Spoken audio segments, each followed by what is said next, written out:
with Ujin Kim. We have been studying the stability of the general persistence diagram for GPD for multivariate persistence. And while doing so, we found that not only the interleaving distance is one of the most extensively studied metrics in TDA, but also, roughly speaking, the interleaving distance is most discriminant distance among the stable ones. So it's natural for us to hope for the stability of GPD under the interleaving distance. On the other hand, Meckler and Patel introduced an edit distance between simple filtrations and established the stability theorem using it. We found these works also interesting. Lesnick showed a connection between presentation of persistent modules and the interleaving distance. And Gulen and McCleary reformulated the interleaving distance as follows. Our work shows connection between these two notions while proving that the interleaving distance is a constant. And this bridge will play a crucial role in our ongoing project on the stability of GPD. We will start with the idea of edit distance. Consider these two words, hidden and sitting. How different are they? Or how can we measure the difference? A possible answer should be 3 because there are 3 different, they differ by 3 letters.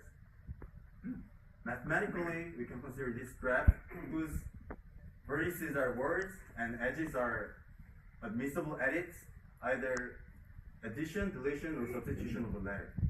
In this graph, we can find the path of length 3.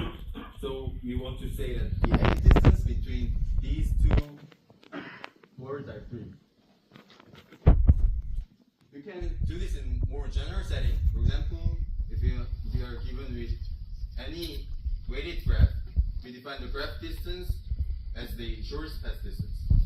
And this shortest path distance, red D, satisfies certain universality, which says for any distance function D on the vertex set, and if the distance between any adjacent vertices is at most the edge weight, then the distance is less or equal than the red D. So we'll call this red D an edit distance in general, and we'll see this universality again and again. Now we review some basics of the interleaving distance. Let vec denote the category of vector spaces. And for a coset P, a P persistence module is simply a functor from P to the category of vector spaces, which means we assign every R a vector space and every comparable pair of elements a linear map, such that this assignment satisfies the functorially.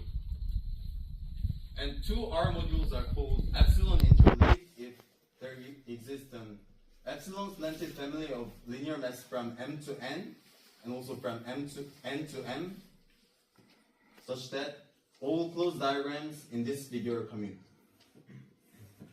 Therefore, we can define the interleaving distance as the infimum of all such epsilon. We can define interleaving distance for more general RD modules.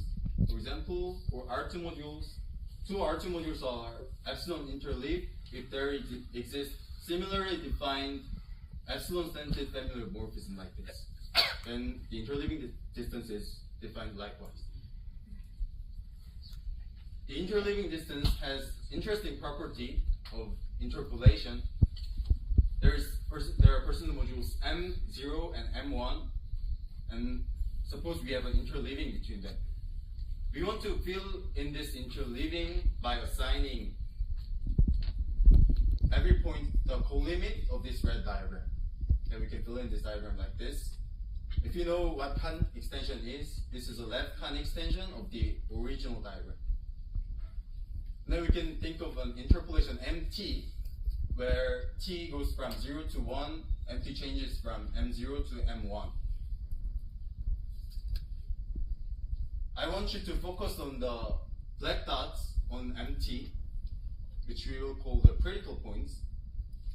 As T goes from 0 to 1/2, the black dots the critical points of MT only moves continuously. and their relative order doesn't change. And we want to say that the topology of the critical points doesn't change. But it changes when T has one half, some of the points merges, and some of them splits. The topology of the critical points also doesn't change when from T equal 1/2 to T equal 1. We want to represent this situation diagrammatically like this.